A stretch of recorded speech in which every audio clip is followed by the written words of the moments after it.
साथियों, चुनाव प्रचार खत्म हुआ, नतीजे आ गए। प्रधानमंत्री जी ने देश को सलाह दी, देश के किसानों को सलाह दी कि 50% फर्टिलाइजर का उपयोग कम कर दीजिए। अब साहब, देश के वर्किंग क्लास को सलाह दी कि घर पे बैठिए, वर्क फ्रॉम होम कीजिए, पब्लिक ट्रांसपोर्ट का इस्तेमाल कीजिए, वाहन में तेल मत डलवाइए।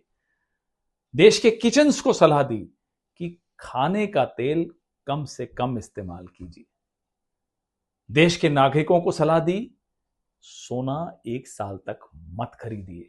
हम सबको सलाह दी, विदेश जाना बंद, 1 साल के लिए विदेश मत जाइए। प्रधानमंत्री जी, ये देश सोने के साथ एक अलग रिश्ता रखता है। सोना एक धातु नहीं है इस देश के लिए। सोने की एक सांस्कृतिक कीमत है, एक धार्मिक कीमत है, एक भावनात्मक कीमत है। बेटा हो या बेटी, पैदा होने से पहले माता पिता सोने की व्यवस्था करते हैं कि आगे चल के शिक्षा के काम आएगा, शादी के काम आएगा। ऐसे देश को आप कह रहे हैं 1 साल तक सोना मत खरीदिए। क्या वो शादी 1 साल के लिए टाल देगा? क्या वो शिक्षा 1 साल के लिए टाल देगा? किसानों को आपने बड़े आराम से कह दिया, साहब 50% कम कर दीजिए फर्टिलाइजर का उपयोग। क्या वो 50% खेत जोतेगा? पीएम प्रणाम योजना की असलियत हम भी जानते हैं, आप भी जानते हैं। 3 साल की योजना थी, 23 से 26। अभी कुछ महीनों पहले नड्डा जी ने संसद में खड़े होकर कहा कि पीएम प्रणाम योजना में कुछ नहीं हुआ। तो यानी कि फर्टिलाइजर का ऑल्टरनेटिव न्यूट्रिएंट्स की दिशा में कोई कदम नहीं उठाए गए। आग लगने के बाद कुआं कौन खोदता है प्रधानमंत्री जी? प्लानिंग नहीं थी। अब आप कहते हैं साहब विदेश मत जाइए, घरों में बैठिए, मेट्रो लीजिए। आप खुद आज रोड शो कर रहे थे, कौन मानेगा ये बात?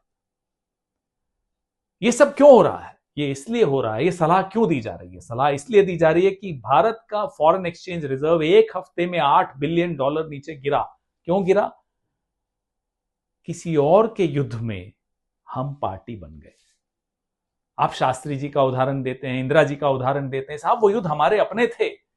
ये गैर कानूनी युद्ध हमारा नहीं है। इजराइल अमेरिका का ईरान के साथ एक गैर कानूनी युद्ध चल रहा है। हम बाहें खोलकर ईरान के खिलाफ और इजराइल के साथ क्यों खड़े हुए?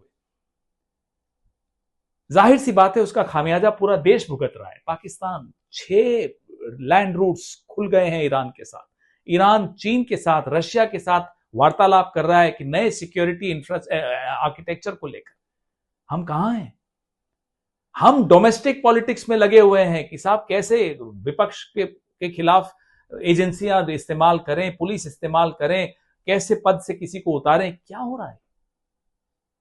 आप आह्वान करते, देश एक होकर आप सबको साथ लेकर चलते, विपक्ष को साथ लेकर चलते, हम साथ खड़े थे आपके।